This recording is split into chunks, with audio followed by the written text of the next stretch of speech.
চীন, তুরস্ক, পাকিস্তানের প্রযুক্তি ও বিনিয়োগে গড়ে উঠছে সেই ফ্যাক্টরি যেখানে তৈরি হবে যুদ্ধবিমান, ড্রোন, ক্ষেপণাস্ত্র, ফিউজ, রাডার, ওয়ারহেড।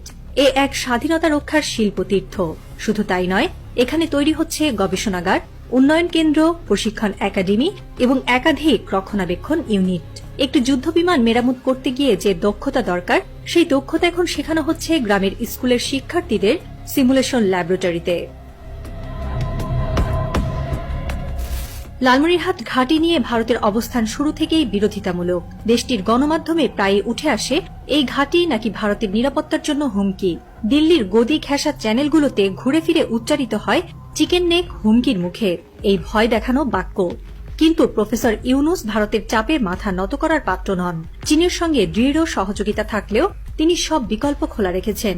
বিভিন্ন অসমর্থিত সূত্র বলছে, তুরস্ক এমনকি যুক্তরাষ্ট্র থেকেও প্রস্তাব এসেছে লালমনিরহাট ঘাঁটি নিয়ে। প্রফেসর ইউনুসের কাছে প্রতিটি অপশন টেবিলে আছে। আন্তর্জাতিক প্রতিরক্ষা সামিটে বাংলাদেশের প্রতিনিধি দল এখন লালমনিরহাটকে একটি ন্যাশনাল প্রাইড কেস স্টাডি হিসেবে তুলে ধরছে। এই তথ্য উঠে এসেছে আন্তর্জাতিক প্রতিরক্ষা জার্নাল ডিফেন্স কানেক্ট এশিয়া এর জুন 2025 সংখ্যায়। বিশ্বের বড় বড় প্রতিরক্ষা কোম্পানি এখন বাংলাদেশের সাথে জয়েন্ট ভেঞ্চারে আগ্রহী। কিন্তু প্রশ্ন হল, বাংলাদেশ কি তার প্রযুক্তি অন্যের হাতে তুলে দেবে? যেখানে এককালে শুধু সেলাই মেশিন ছিল, সেখানে একদিন মিসাইল সংযোজন হবে। যেখানে এককালে কৃষকের হাল ছিল, সেখানে ড্রোন ক্যালিব্রেশন ইউনিট বসবে। যে ছেলে একদিন মেডিকেলে চান্স না পেয়ে হাল ছেড়ে দিয়েছিল, সে হয়তো আগামীকাল এয়ার ডিফেন্স সিস্টেমের সার্কিট ডিজাইন করবে। এই কারখানাগুলো একদিন হয়ে উঠবে জাতির ঘুমন্ত প্রতিভার নবজাগরণের কারিগর।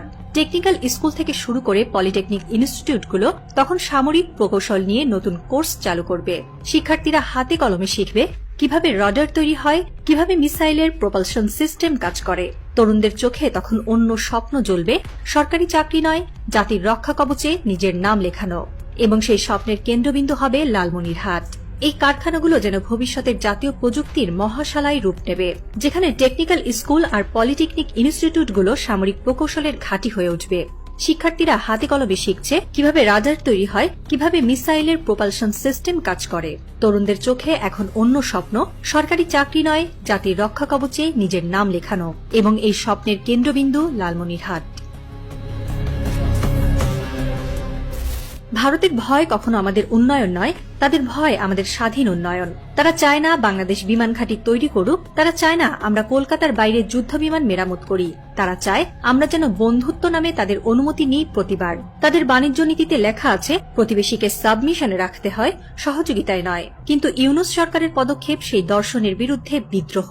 ভারত আর চোখ বন্ধ করে থাকতে পারছে না, কারণ তারা জানে একবার যদি বাংলাদেশ প্রযুক্তিগতভাবে স্বনির্ভর হয়ে ওঠে, তাহলে দক্ষিণ এশিয়ায় তাদের দাদাগিরির ভিত্তিই ভেঙে পড়বে। ভারতের থিঙ্ক ট্যাঙ্কগুলো এখন প্রতিনিয়ত পর্যবেক্ষণ করছে বাংলাদেশের প্রতিরক্ষা শিল্পের অগ্রগতি। তাদের কিছু রিপোর্টে বলা হচ্ছে বাংলাদেশ চীনের স্ট্র্যাটেজিক এক্সটেনশন হয়ে উঠছে। যদিও এই ব্যাখ্যার বিরোধিতা করছেন একাধিক আন্তর্জাতিক বিশ্লেষক, যারা বলছেন বাংলাদেশ এই উদ্যোগে চীনের পাশাপাশি যুক্তরাষ্ট্র, তুরস্ক এবং পাকিস্তানের সাথেও কৌশলগত ভারসাম্য রক্ষা করছে। ফলে একে নির্দিষ্ট কোন দেশের এক্সটেনশন বলার চেয়ে একটি স্বাধীন প্রতিরক্ষা পরিকল্পনার অংশ হিসেবে দেখাই অধিকতর যুক্তিসঙ্গত। বাংলাদেশ একসময় সেনা জুতোর ফিতে পর্যন্ত আমদানি করত। আজ সেই দেশ ড্রোন, রাডার আর মিসাইল তৈরির কারখানা নির্মাণের স্বপ্ন দেখছে। ভারতের চোখে এটা শুধু বিস্ময় নয়, এক জাতীয় দম্ভের পতনের শুরু। তারা জানে যে বাংলাদেশ নিজেদের আকাশে নিজস্ব প্রযুক্তির ডিফেন্স সিস্টেম বসাতে পারে, সেই বাংলাদেশ একদিন তাদের বাণিজ্যিক দখলদারিত্ব চ্যালেঞ্জ জানাবে। সেই আশঙ্কাতেই ভারতের রাজনৈতিক মহলে শোরগোল। সংবাদ চ্যানেলগুলোই চলছে নানা ধরনের বিভ্রান্তিমূলক প্রচারণা। কিন্তু বাস্তবতা হল বাংলাদেশ এখন নিজের কৌশল নিজেই লিখছে। লালমনিরহাটের ঘুম ভাঙা মানে শুধু একটি বিমান ঘাঁটি চালু হওয়া নয়, এই এক রাষ্ট্রীয় আত্মমর্যাদার জাগরণ, যার কাণ্ডারি একজন নীরব অথচ দূরদমনীয় নেতা প্রফেসর ইউনুস। একদিন হয়তো কোনো ছোট শিশুর খাতার কোনায় আঁকা হবে তার চশমা পরা মুখ, নিচে লেখা থাকবে যিনি আমাদের আকাশ ফিরিয়ে এনেছিলেন। অন্যদিকে ভারতের প্রধানমন্ত্রী নরেন্দ্র মোদী চেয়েছিলেন বাংলাদেশকে আন্তর্জাতিক রাজনীতির মঞ্চে একঘরে করতে। তার কূটনীতির লক্ষ্য ছিল বাংলাদেশ যেন ভারতের ওপর নির্ভরশীল থাকে, প্রযুক্তি, প্রতিরক্ষা, বাণিজ্য সবকিছুতে।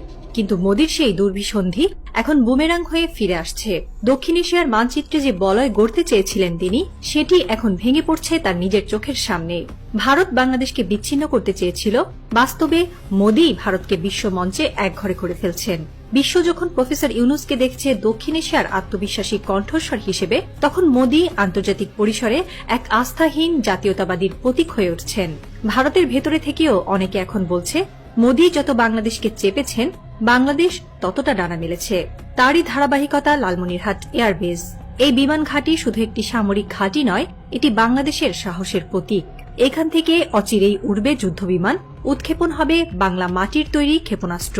আর সেই প্রতিরক্ষা প্রযুক্তির নিচে দাঁড়িয়ে একদিন হয়তো কোনো মায়ের চোখে জমা পড়বে গর্বের অশ্রু, যে মা একসময় ছেলেকে বলেছিল, তোদের স্বপ্ন শুধু চাকরি নয়, দেশটাকে রক্ষা করিস।